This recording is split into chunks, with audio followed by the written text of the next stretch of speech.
नमस्कार येवकार.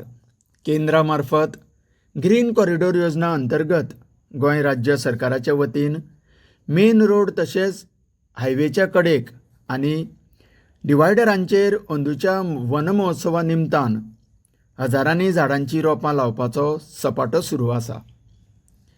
Grow more trees हो एक अत्यंत बरो आनीक पर्यावरणाच्या दृश्टीन सामकी गरजेची येवजण.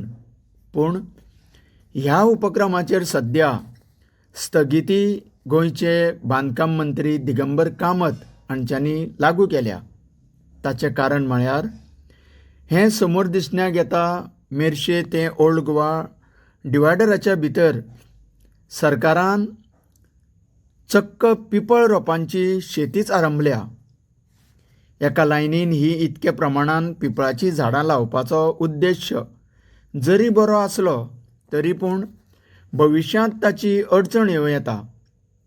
ह्या झाडांचो उपद्रव जावपाक शकता अशें वृक्षतज्ञ आनी कांय जाणकार नागरिकांनी हुस्को उक्तायला.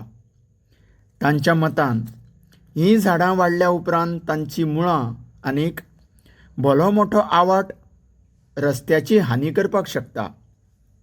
कांय गजालींचेर सरकारी यंत्रणा खोलवर विचार करिनासतना कोणाच्या तरी सांगण्यान किंवा आपल्या मंद बुद्धीचो वापर करून अशे बिनडोक उद्योग करतात अशेंच लोक सांगतात.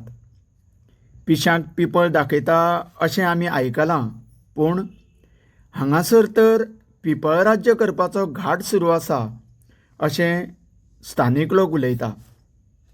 तेन्ना प्रश्न असो उद्भवता की आज मेरेन हजारांच्या संख्येन रोवलेलीं हीं झाडां खरेदीचो खर्च, ट्रान्सपोर्टेशनाचो देस्पेस, मशिनां द्वारे खणपाचो आनी कामगारां मार्फत रोपां लावपाचो लेबर चार्जीस आतां कोणाच्या माथ्यार? कारण जर हीं झाडां काडपाची ऑर्डर आयली जाल्यार परत खर्चीक आसतलें, कारण त्या जाग्यार दुसरीं झाडां लावची पडटलीं.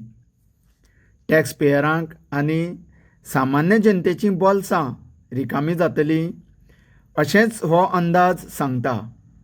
तशेंच शक्यताय आसा. तुमी पळयत रावात.